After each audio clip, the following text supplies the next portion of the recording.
Dear students, कल हमने cabinet के बारे में पढ़ा था, काउंसिल ऑफ मिनिस्टर के बारे में पढ़ा था और उसमें हमने देखा था कि काउंसिल ऑफ मिनिस्टर कैसे इलेक्ट होती है, कौन उन्हें अपॉइंट करता है।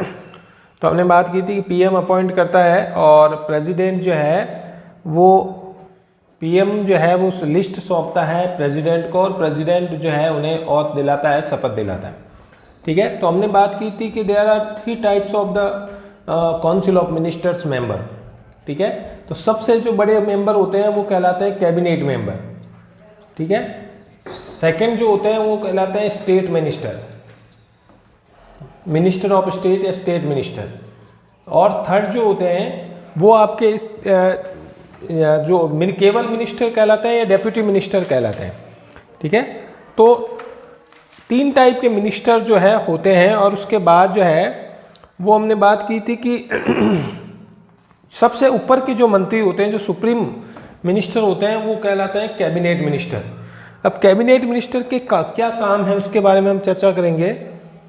ठीक है, तो जैसे कि हमने बात की थी कि कैबिनेट मिनिस्टर इंडिविजुअल रूप से अपने जो है उनके पास स्वतंत्र प्रभार होता है।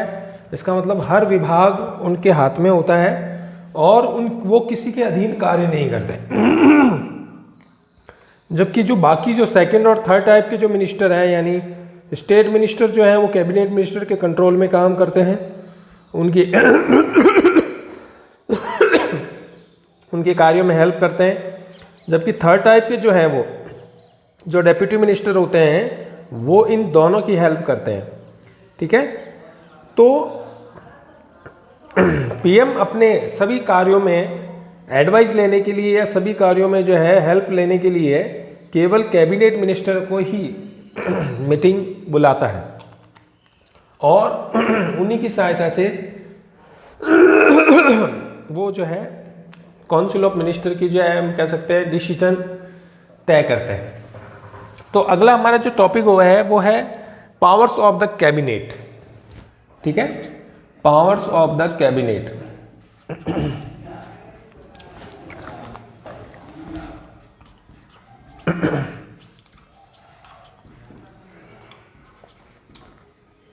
तो जैसे कि हमने बात की थी कि 3 टाइप के मिनिस्टर होते हैं काउंसिल ऑफ मिनिस्टर में।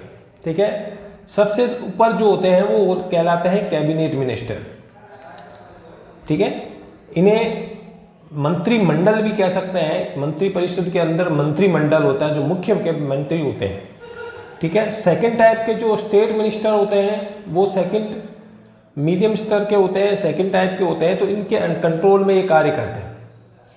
ठीक है, इनकी हेल्प करते हैं, एडवाइस इनके जो है सहायता के लिए होते हैं। और थर्ड जो होते हैं वो डेप्यूटी मिनिस्टर कहलाते हैं या इन्हें केवल मिनिस्टर कह सकते हैं अपन। ठीक है, तो ये इन दोनों की सहायता करते हैं। अब जो कैबिनेट मिनिस्टर होते हैं उनके पास स्वतंत्र प्रभार होता है। ठीक है,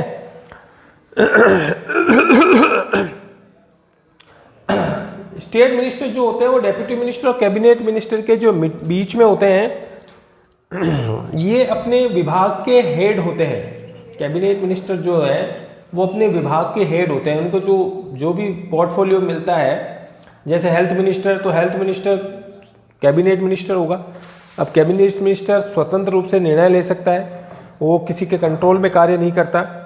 ठीक है, तो ये हाईएस्ट कैटेगरी होती है। ठीक है, which form the supreme unit of the administration in A parliament from A government. ये सुप्रीम फॉर्म में होते हैं, सबसे उच्च स्तर के जो है मंत्री होते हैं। ठीक है, इनके पास 1 और मोर, 1 या 2 जो है डिपार्टमेंट होते हैं इनके पास। एक डिपार्टमेंट के हेड भी हो सकते हैं, 2 के भी हेड हो सकते हैं। जबकि स्टेट मिनिस्टर इनके कंट्रोल में कार्य करते हैं। तो हम केवल इनकी पावर्स पढ़ेंगे। जो सबसे उच्च स्तर के मंत्री होते हैं कैबिनेट मिनिस्टर, उनकी क्या पावर है, उनकी शक्तियां क्या है। देखिए, अब इसका अगर आर्टिकल की बात करें तो आर्टिकल इनका जो वर्णन है वो आर्टिकल 74 में है। According to article 74, the cabinet assist and advise the president in his working। तो जैसे कि आर्टिकल 74 में लिखा है कि राष्ट्रपति को उनके कार्यों की सहायता के लिए एक मंत्री परिषद होगी जिसका प्रधान मुख्यमंत्री होगा। तो उसमें कैबिनेट मिनिस्टर के बारे में कहा गया कि राष्ट्रपति को सहायता देने के लिए, प्रेसिडेंट को एडवाइस देने के लिए एक मंत्री परिषद होगी। But this is traditional thinking. Cabinet is the supreme unit of Indian government. तो ये लाइन आपको याद रखनी है कि cabinet is the supreme unit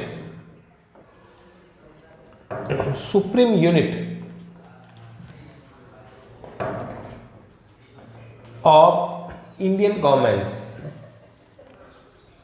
यानी भारत सरकार के सबसे ऊपर स्तर के जो है मंत्री होते हैं। ठीक है, यहां पर अब अगर बात करें कि and runs the entire government administration system, इनके चारों तरफ पूरे सिस्टम चलता है, पूरा इंडियन गवर्नमेंट सिस्टम चलता है, क्योंकि ये अपने विभाग के मंत्री होते हैं। इसलिए कुछ president are used by the cabinet and this known as, इनको कहा जाता है heart of the Indian government system. Heart of Indian government system,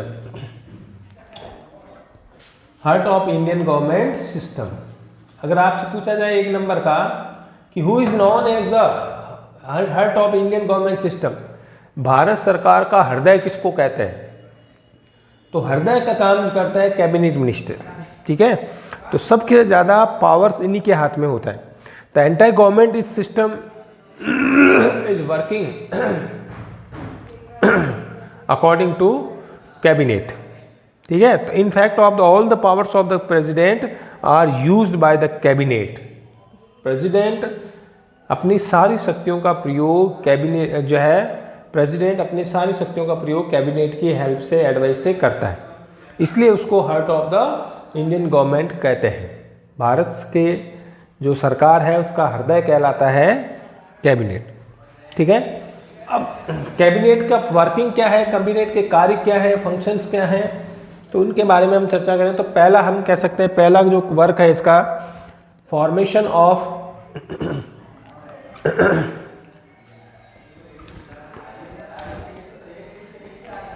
national policy.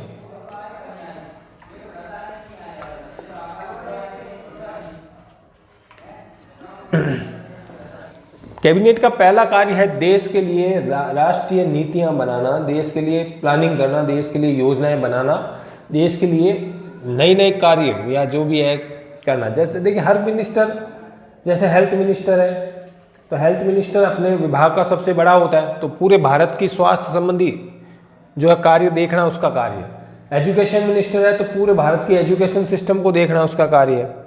ठीक है, वेल्थ फाइनेंस मिनिस्टर है तो पूरे भारत का जो है वित्त व्यवस्था देखने का काम उसका है। ठीक है, तो इस तरह हर एक विभाग का जो मंत्री होता है वो अपने अपने विभाग का सुप्रीम होता है, अपने विभाग का। तो पूरे देश का जो है वो विभाग उसके अकॉर्डिंग कार्य करता है। ठीक है, जैसे हम कहें हेल्थ मिनिस्टर है तो पूरे भारत में भी जैसे कोरोना जैसा चल रहा है तो पूरे भारत में कोरोना को कंट्रोल करने का जिम्मेदारी उसी की होती है। प्रेसिडेंट उसी से उसकी रेस्पॉन्सिबिलिटी तय होती है, उसकी जिम्मेदारी तय होती है उस विभाग की पूरी कार्य, अच्छा या बुरा। अब जैसे रेलवे मिनिस्टर है तो रेलवे में दुर्घटनाएं वगैरह जितने भी कार्य तो वो रेलवे मिनिस्टर का दायित्व है। भले कोई कहीं भी होता है, अगर कोई घटना कहीं भी होती है, लेकिन जवाब उसको जो है पार्लियामेंट में उस मिनिस्टर, कैबिनेट मिनिस्टर को देना पड़ता है। इसका मतलब वो पूरे देश के लिए उस डिपार्टमेंट को, उस विभाग को कैसे चलाना है इसकी पॉलिसी वो बनाता है। ठीक है, कैबिनेट मिनिस्टर बनाता है। The most important function of the cabinet is formation of national policy. ठीक है, सबसे मुख्य कार्य क्या है कैबिनेट का, फॉर्मेशन ऑफ नेशनल पॉलिसी, यानी देश के लिए राष्ट्र नीतियां बनाना। It decide about the type of policy which would be adopted for administration by various government department within the country and about the foreign policy of the government regarding other country. तो इसमें दो तरह के, अगर देश तो बाकी सारे विभाग देश के अंदर के होते हैं और फॉरेन मिनिस्टर विदेश मंत्री होता है, तो वो विदेश में देश की पॉलिसी तय करेगा। और देश के अंदर बाकी जितने भी विभाग होते हैं, हेल्थ मिनिस्टर है, फाइनेंस मिनिस्टर है, रेलवे मिनिस्टर है, टूरिज्म मिनिस्टर है, ठीक है, एविएशन मिनिस्टर है, तो ये सब अपने अपने विभागों के कार्य देखते हैं। तो ये इसका पहला मुख्य कार्य है, ठीक है। Second, control upon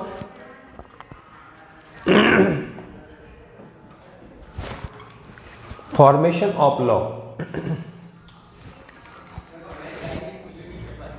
formation of laws.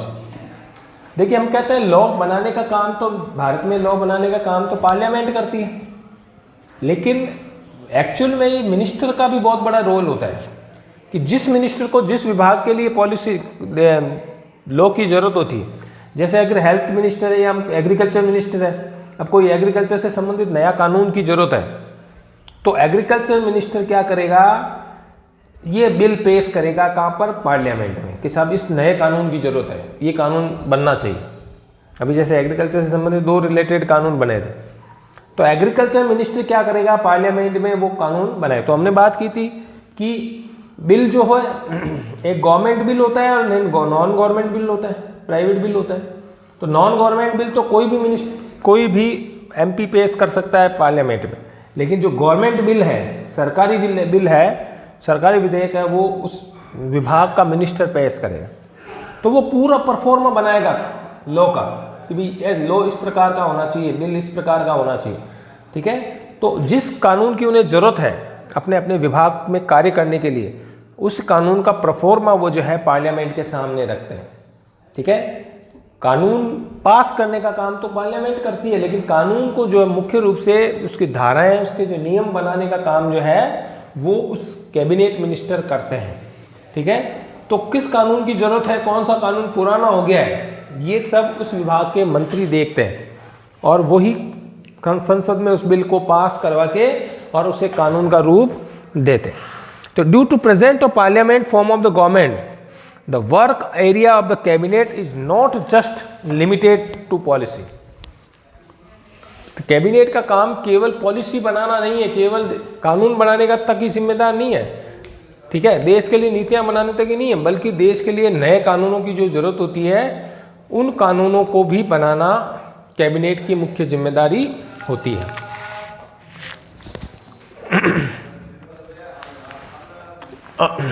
Policy information stand also provide to guidance in the formation of law. वो क्या करते हैं, गाइडेंस भी देते हैं कि भाई कौन से कानून की जरूरत है, ठीक है, और उन कानूनों का परफॉर्मा कैसे बनाना है, ये भी वही तय करते हैं। After policy formation the programme to form law is also drafted by the cabinet. उस लॉ का पूरा ड्राफ्ट, पूरा परफॉर्मा तैयार करने का जो काम है वो कैबिनेट मिनिस्टर का ही होता है, ठीक है। अब जैसे रेलवे में कोई नए लॉ की जरूरत है या हेल्थ के मामले में लेकर के कोई नए कानून की जरूरत है, तो हेल्थ मिनिस्टर क्या करेगा, उस लॉ का, उस बिल का जो है बिल पूरा परफॉर्मा बना करके और पेश करेगा, ठीक है। So the programme of form law is also drafted by the cabinet. तो उसका पूरा ड्राफ्ट तैयार करने का काम उस विभाग का मंत्री करता है, कैबिनेट मंत्री करता है। And the cabinet members present all the important resolution in the house. और कैबिनेट मंत्री ही हाउस में, लोकसभा में या राज्यसभा में उस बिल के बारे में चर्चा करवाता है और संसद को ये बताता है कि भाई इस कानून की आवश्यकता है और ये कानून पास होना चाहिए, ठीक है। वो उस पर फोर्स डाल करके उस कानून को पास करवा लेता है। रीज़न क्या है कि उसी की पार्टी लोकसभा में सबसे बड़ी पार्टी, इसलिए वो कानून को आसानी से पास करवा लेगा। थर्ड क्या है, third point, supreme control on national executive. Supreme control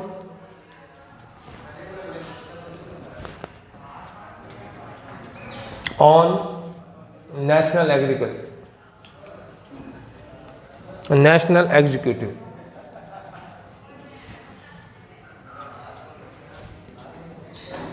देश के कार्यपालिका पर पूरा नियंत्रण होता है, क्योंकि कैबिनेट मिनिस्टर में क्या होता है, जितने भी मिनिस्टर हैं वो अपना अपना काम एक टीम के रूप में करते हैं।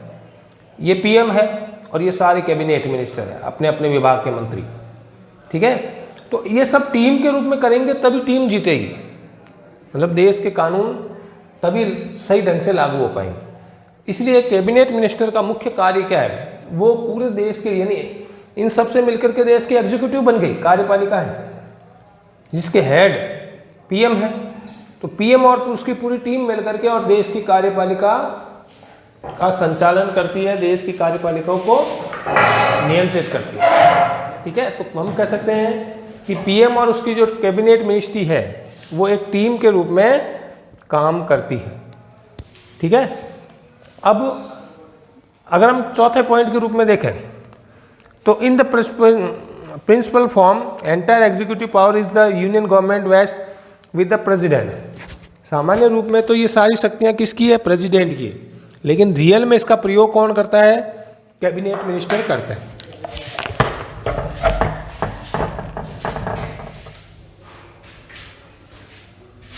कैबिनेट मिनिस्टर तय करता है कि कौन से अपने अपने विभाग के लिए किस तरह की जरूरत है, और सब टीम के रूप में काम करते हैं और टीम के रूप में ही वो तय कर पाता है कि भाई किस चीज़ की जरूरत है। ठीक है, तो अगर हम देखें तो कॉन्स्टिट्यूशनल रूप में तो ये काम किसका है, प्रेसिडेंट का है, लेकिन रियल में ये काम करता है कौन है, कैबिनेट मिनिस्ट्री करती है। ठीक है, काउंसिल ऑफ मिनिस्टर करती है। ठीक है, तो they various department heads are present in the cabinet, क्योंकि कैबिनेट में हर विभाग का मंत्री अपने अपने हेड होता है, अपने विभाग का, अपने विभाग की जिम्मेदारी उसकी होती है, उसको संसद में जवाब देना पड़ता है।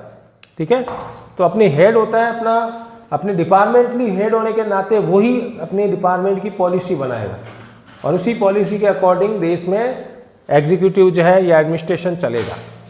ठीक है, next the run their respective department are control their working. ये उनके पूरे अपने विभाग का कंट्रोल उनके हाथ में होता है और ये सब टीम के रूप में काम करते हैं। अब जैसे एग्रीकल्चर मिनिस्टर है तो उसको फाइनेंस मिनिस्टर की आवश्यकता होगी, फाइनेंस मिनिस्टर है तो रेलवे मिनिस्टर से बिलोंग्स होगा, रेलवे मिनिस्टर है तो टूरिज्म डिपार्टमेंट के मिनिस्टर से उसके मिलेगी। तो ये सब टीम के रूप में काम करेंगे तभी देश का एग्जीक्यूटिव जो है या एडमिनिस्ट्रेशन सही ढंग से संचालित हो सकेगा। ठीक है, चौथा है फाइनेंस पावर, फाइनेंशियल पावर, वित्तीय शक्ति। फाइनेंशियल पावर जैसे हमने बात की थी, इनमें से फाइनेंस जो डिपार्टमेंट है वो फाइनेंस मिनिस्टर के पास होता है और वही देश के लिए बजट बनाता है। तो किस विभाग के लिए कितनी धन की जरूरत होगी ये फाइनेंस मिनिस्टर तय करता है। तो देश का फाइनेंस भी एक तरह से हम कह सकते हैं कि कैबिनेट के हाथ में ही होता है, क्योंकि फाइनेंस मिनिस्टर का मुख्य काम क्या है, बजट बनाना। और बजट क्या होता है कि भाई किस डिपार्टमेंट को कितने धन की जरूरत है, वो उसको किस तरह खर्च करेगी। ठीक है, तो ये सब तय करना फाइनेंस मिनिस्टर का काम। तो इसका हम कह सकते हैं कि वो पार्लियामेंट से जो है बजट पास करवाती है। इसका मतलब बजट पास करवाने का मतलब है कि एक एक रुपए के जो धन की जरूरत होती है वो संसद से उसकी अनुमति लेने का काम फाइनेंस मिनिस्टर का होता है। इस तरह हम कह सकते हैं कि देश के धन पर भी जो है नियंत्रण होता है। The cabinet is also responsible for the economic policy of the country. Cabinet की जो है मुख्य कार्य देश की अर्थव्यवस्था पर भी कंट्रोल करना है। In order to fulfil the responsibility the annual possible account of the country's income and expenditure. ठीक है, तो मैंने बात की थी कि फाइनेंस मिनिस्टर का काम क्या है, देश के लिए बजट बनाना और इस बजट में देश की इनकम कितनी होगी और देश का एक्सपेंडिचर कितना होगा, इन सब का पूरा विवरण होता है। भाई इस आने वाले साल में देश की आय कितनी होगी, देश पर खर्च कितना करना है, तो इसको कहते हैं हम सामूहिक रूप से बजट कहते हैं। और बजट बनाने का काम फाइनेंस मिनिस्टर करता है और बजट में जितना रुपया आवंटित होता है उतना ही आप खर्च कर सकते हो, उससे एक रुपया भी ज़्यादा नहीं कर सकते। इसका मतलब देश के फाइनेंस पर भी कैबिनेट का कंट्रोल होता है। अब सारे मंत्री अपनी अपनी बात कहेंगे फाइनेंस मिनिस्टर से कि साहब मुझे इतने धन की ज़रूरत है, मुझे इतना पैसा चाहिए। ठीक है, हेल्थ मिनिस्टर कहेगा मुझे इतना पैसा चाहिए, जो है रेलवे मिनिस्टर कहेगा इतने धन की ज़रूरत है। ठीक है, एजुकेशन मिनिस्टर कहेगा मुझे इतने धन की ज़रूरत है। तो सब विभाग के मंत्री अपने अपने राय देते हैं, अपना अपना जो जितने भी धन की आवश्यकता होती है वो फाइनेंस मिनिस्टर को उसके बारे में बताते हैं और फाइनेंस मिनिस्टर उसके अकॉर्डिंग अपने बजट में उतने ही राशि को शामिल करता है। तो इस प्रकार हम कह सकते हैं कि फाइनेंस के मामले में भी कैबिनेट मिनिस्टर बहुत पावरफुल है। The budget is prepared by the finance minister on the basic of the policy form by the cabinet. तो फाइनेंस मिनिस्टर बजट बनाता है और बजट बनाने से पहले वो हर एक मंत्री से अपने अपने जितने धन की जरूरत है उसके अनुसार वो अपनी जो है राय मांगता है, उनसे एडवाइस मांगता है भी आपको कितने धन की आवश्यकता है, उसके अनुसार वो कार्य करता है। And the cabinet also be present in the Lok Sabha. और वो बजट कहाँ पेश किया जाएगा? बजट पेश किया जाएगा लोकसभा में, और लोकसभा उस बजट को पास कर दे, इसका मतलब उतने धन को देश पर आसानी से खर्च किया जा सकता है। अगर लोकसभा उसको पास नहीं करे बजट को, तो हम कह सकते हैं कि इसका मतलब कैबिनेट पे विश्वास नहीं रहा। तो बजट पास करवाने की जिम्मेदारी फाइनेंस मिनिस्टर की होती है लोकसभा में, ठीक है। The cabinet also present other money bill in the front of the Lok Sabha. इसके अलावा बजट के अलावा और भी कई तरह के बिल होते हैं, उन बिलों को भी पास फाइनेंस मिनिस्टर ही लोकसभा में करवाता है। इसका मतलब देश के एक एक रुपए पर जो है वो कैबिनेट का कंट्रोल होता है, बजट के माध्यम से वो उस पैसे को खर्च करती है। पांचवा, conducting foreign affairs.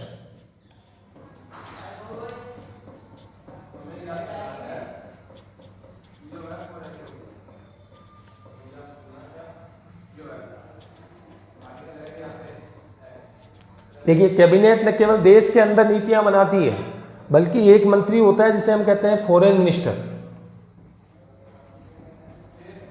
Foreign minister होता है, तो फॉरेन मिनिस्टर क्या हो करेगा? विदेश मंत्री। वो अन्य देशों के साथ भारत के कैसे संबंध होने चाहिए ये डिसाइड करता है। भाई भारत के पड़ोसियों से, जैसे पाकिस्तान से, बांग्लादेश से, नेपाल से हमारे संबंध कैसे होना चाहिए, बड़े जो दुनिया की बड़ी ताकतें हैं अमेरिका, जापान, इंग्लैंड, इनसे कैसे संबंध होने चाहिए, ये सब तय करेगा फॉरेन मिनिस्टर। वो अन्य देशों की यात्राएं करेगा और उनके साथ जो है हमारे फाइनेंशियल मैटर है उनको उन पर साइन करेगा, ठीक है। उनसे किस देश से हमारे इंपोर्ट होना चाहिए, किस से एक्सपोर्ट होना चाहिए, इसकी पॉलिसी तय करेगा। तो न केवल कैबिनेट मिनिस्टर देश की नीतियां तय करता है, बल्कि फॉरेन देश जो है पॉलिसी भी मेंटेन करते हैं, तय करते हैं उसे। Foreign affairs to India are handed by the cabinet. विदेश के मामले में भी कैबिनेट के हाथ में होते हैं। It makes declaration regarding war and peace and decide what type की relationship or pact should be made with the foreign country. ये तय करते हैं कि किस देश से हमें युद्ध करना है, किस देश के साथ शांतिपूर्ण संबंध रखने हैं, किस देश से आयात निर्यात करने हैं, ठीक है, और किस देश से कौन सी संधियां करनी है, ये सब फॉरेन मिनिस्टर तय करेगा। तो इसका मतलब कैबिनेट के हाथ में न केवल देश की नीतियां बल्कि विदेश की नीतियां भी होती है। इसके लिए एक मिनिस्टर होता है फॉरेन मिनिस्टर, वो सारी तय करता है। Number 6, power regarding appointment.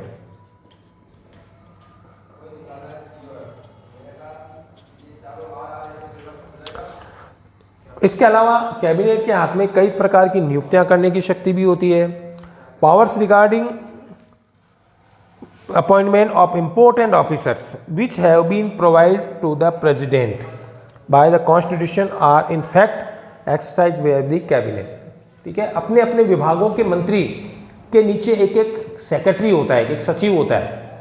जैसे फॉरेन मिनिस्टर है तो फॉरेन सेक्रेटरी, रेलवे मिनिस्टर है तो रेलवे सेक्रेटरी, चीफ सेक्रेटरी होता है, ठीक है। फाइनेंस मिनिस्टर है तो फाइनेंस के कंट्रोल में एक एक आईएएस अफसर होता है, एक एक आईएएस ऑफिसर होता है, जिसे हम कहते हैं इंडियन एडमिनिस्ट्रेटिव सर्विस का एक एक ऑफिसर होता है, जो अपने विभाग का बहुत, हम कह सकते हैं एक प्रशासनिक अधिकारी होता है। तो इस कौन से विभाग को कौन से अधिकारी की जरूरत है ये वो तय करता है। इसका मतलब महत्वपूर्ण नियुक्तियां करने का काम भी कैबिनेट ही तय करती है। तो इस प्रकार हम कह सकते हैं कि कैबिनेट की जो है, हमने 6 पॉइंटों में कैबिनेट की पावर पढ़ी है और कैबिनेट एक महत्वपूर्ण कार्य करने वाला है, जो है हम कह सकते हैं एक तरह से कैबिनेट इंडियन गवर्नमेंट है, क्योंकि इसमें हर एक विभाग का अपने अपना मंत्री होता है और वो डिसाइड करेगा कि देश की पॉलिसी कैसी होनी चाहिए। ठीक है, सो हम we can say that the work of exercise control upon the powers of the cabinet is done by the opposition. इनको नियंत्रण करने का काम कौन, ऑपोजिशन करेगी, विपक्षी पार्टी करेगी। ठीक है, वो क्या करेगी, आलोचना करेगी। जैसे कहीं रेल दुर्घटना हो गई तो रेलवे मंत्री को जवाब देना पड़ेगा, देश में कोरोना कंट्रोल नहीं हो रहा है तो हेल्थ मिनिस्टर को जवाब देना पड़ेगा। ठीक है, अगर देश में बजट में गड़बड़ है तो फाइनेंस मिनिस्टर को जवाब देना पड़ेगा।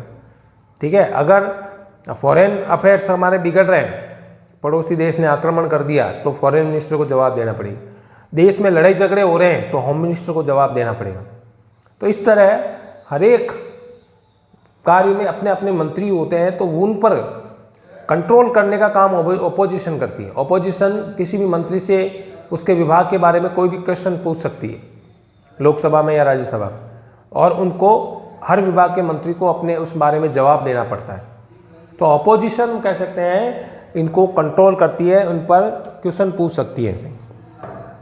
इन order to control the ruling government and to ensure the running of government as per the provision of the constitution. तो इस तरह ये संविधान में साफ प्रोविज़न है कि भाई हर विभाग का मंत्री अपने अपने विभाग के लिए पूर्ण रूप से रेस्पॉन्सिबल होगा। अगर वो जवाब नहीं दे पाए तो उसको अपना रिज़ाइन देना पड़ेगा। इस तरह हम कह सकते हैं कि वह पूरी तरह से अपनी इंडियन गवर्नमेंट को कंट्रोल करता है। The opposition influence and the control the functioning of the ruling government. तो इस प्रकार कैबिनेट जितनी भी मजबूत होगी उतनी ही इंडियन गवर्नमेंट जो है वो सक्सेसफुल तरीके से आगे बढ़ेगी। लेकिन अगर इनमें से कोई मिनिस्टर एक्सपर्ट नहीं है, नया मिनिस्टर है, तो हम कह सकते हैं कि ये बहुत मुश्किल हो जाता है गवर्नमेंट को रनिंग करना, गवर्नमेंट को चलाना। तो इस तरह हम कह सकते हैं कि एक तरह से कैबिनेट मिनिस्टर ही देश का पूरा एडमिनिस्ट्रेशन होता है। देश की पूरी एडमिनिस्ट्रेशन को कंट्रोल नियंत्रित करने का काम जो है वो कैबिनेट करती है, कैबिनेट मिनिस्टर करते हैं। कैबिनेट मिनिस्टर में महत्वपूर्ण मंत्री होते हैं जो कि अपने अपने विभाग के सर्वे सर्वा होते हैं, सबसे प्रमुख होते हैं। ठीक है भाई, तो आज के पॉइंट में हमने क्या पढ़ा, कैबिनेट की पावर्स पढ़ी, कैबिनेट की शक्तियाँ पढ़ी, जिसमें हमने पढ़ा था देश के लिए पॉलिसी बनाना कैबिनेट का कार्य होता है, फॉर्मेशन ऑफ लॉ, देश के लिए कानून बनाने का काम भी विभाग का मंत्री का होता है, कैबिनेट का होता है, और ये कानून वो पास करवाते हैं कहाँ पर, संसद में। ठीक है, फिर supreme control of the national executive, देश की कार्यपालिका एक तरह कैबिनेट के हाथ में ही होती है, कार्यपालिका को कंट्रोल करना उसी के हाथ में होता है। ठीक है, क्योंकि उसमें हर एक विभाग का अपना अपना मंत्री होता है और अपने अपने हर मंत्री अपने अपने कार्यों के लिए पूर्ण रेस्पॉन्सिबल होता है। उसे जवाब देना पड़ता है संसद में, उसे जवाब देना पड़ता है प्रेसिडेंट को, उसे जवाब देना पड़ता है देश की किसकी, देश के लोगों को, जनता को जवाब देना पड़ता है हर विभाग का मंत्री। तो इस तरह हम कह सकते हैं एग्जीक्यूटिव वास्तव में कैबिनेट ही चलाता है। फाइनेंशियल पावर होता है क्योंकि फाइनेंस मिनिस्टर देश के लिए बजट बनाता है और बजट में एक एक रुपए के खर्चे का हिसाब होता है। ठीक है, तो हम कह सकते हैं कि देश के फाइनेंस पर भी कैबिनेट मिनिस्टर का ही कंट्रोल होता है। नेक्स्ट, कंडक्टिंग फॉरेन अफेयर्स, विदेश मंत्री देश के विदेशों के साथ अच्छे संबंध रखता है, किससे देश युद्ध करना है, किससे शांति बनानी है, किससे कौन से पैक्ट पर साइन करने हैं, ये सब फाइनेंस जो है फॉरेन मिनिस्टर तय करता है। तो कैबिनेट मिनिस्टर न केवल देश के लिए नीतियाँ बनाती है बल्कि विदेशों के लिए भी नीतियों का निर्माण करती है। और सिक्स पावर होता है रिगार्डिंग अपॉइंटमेंट, हर विभाग का एक एक मंत्री होता है, उसके नीचे एक एक IAS अधिकारी होता है जो सेक्रेटरी कहलाता है। ठीक है, और वो सेक्रेटरी अनुभवी होते हैं, प्रशासनिक अधिकारी होते हैं, लंबा अनुभव होता है, तो उनको पॉलिसी बनाने का काम वो करते हैं, उन पॉलिसी को एग्जीक्यूट करने का काम वो सेक्रेटरी करते हैं। ठीक है, तो इस तरह देश की पूरी एडमिनिस्ट्रेशन पर कैबिनेट का ही कंट्रोल होता है। ठीक है, तो इस तरह हम कह सकते हैं कि ये कैबिनेट के महत्वपूर्ण पावर्स हैं। आर्टिकल 74 में ये कार्य वैसे तो सौंपे गए हैं प्रेसिडेंट को, लेकिन इसको रियल तरीके से, इसको वास्तविक तरीके से करने का जो कार्य है वो किसके हाथ में होता है, कैबिनेट मिनिस्टर का। इसीलिए तो हम कह सकते हैं कि कैबिनेट, प्रधानमंत्री और उसकी मंत्रिपरिषद ऐसे नाव की सवारी करते हैं जो एक साथ डूबती है और एक साथ तैरती है। ठीक है भाई, तो आज की क्लास में हमने कैबिनेट्स के पावर पढ़े। नेक्स्ट हम जो है वो तीसरे टाइप का जो ऑर्गन्स है गवर्नमेंट का, जुडिशरी, उसके बारे में चर्चा करेंगे। आज के लिए इतना ही, धन्यवाद।